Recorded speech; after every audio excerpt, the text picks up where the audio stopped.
सन्माननीय राज्याचे लोकप्रिय उपमुख्यमंत्री एकनाथ शिंदेजी, माननीय रामदास आठवलेजी, विनोद तावडेजी, अमित साटमजी, आशिष शेलारजी, मिलिंद देवराजी, या ठिकाणी राहुल शेवाळेजी, त्याचप्रमाणे योगेश खतमजी, अविनाश महातेकरजी, उपस्थित सर्व सन्मान्य आमदार आणि आमच्या तिन्ही पक्षांचे पदाधिकारी, उपस्थित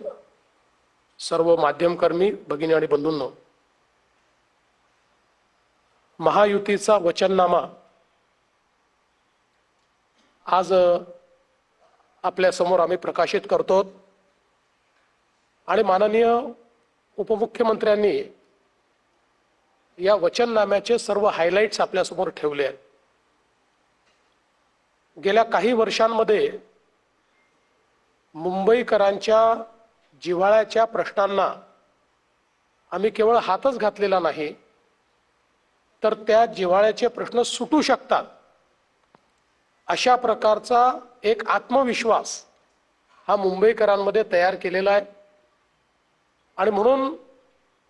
इतर कोणीही वचननामा दिला तरी त्यांचा ट्रॅक रेकॉर्ड आणि आमचा ट्रॅक रेकॉर्ड याच्यामध्ये असलेल्या अंतरामुळे आम्ही जो काही जाहीरनामा वचननामा देतो तो पूर्ण करू। आणि एवढंच नाही तर 5 वर्षानंतर ज्यावेळेस जनतेच्या समोर जाऊ त्यावेळी या वचननाम्यावर आधारित ॲक्शन टेकन रिपोर्ट हा मी फॅक्ट शीट म्हणून मांडू की काय आम्ही केलं होतं, काय सांगितलं होतं आणि काय काय आम्ही करू शकलो हे देखील लोकांसमोर आम्ही मांडू। मुंबईकरांचा जो जिव्हाळ्याचा प्रश्न आहे गृहनिर्माणाचा, त्याच्यामध्ये आत्ताच शिंदे साहेबांनी सांगितलं की वेगवेगळे प्रश्न सोडवण्याचा प्रयत्न आम्ही करतो। त्या ठिकाणी डीम्ड कन्व्हेन्सचे विषय आम्ही सोडवलेले आहेत, जागा फ्री होल्ड करण्याच्या संदर्भातले निर्णय आम्ही घेतले आहेत, काही ठिकाणी हाईटचे जे रिस्ट्रिक्शन्स आहेत ते दूर करण्याकरता मग एअरपोर्ट अथॉरिटीचं रडार शिफ्टिंग असेल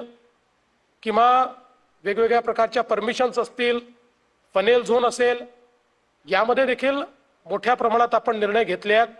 आणि भविष्यात याला चालना देण्याचा आपण एक प्रयत्न करणार आहोत। एक संकल्प आज आम्ही घेतलेला आहे, मुंबईत राहणारा जो मराठी माणूस आहे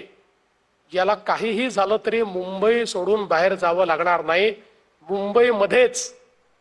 त्याला घरं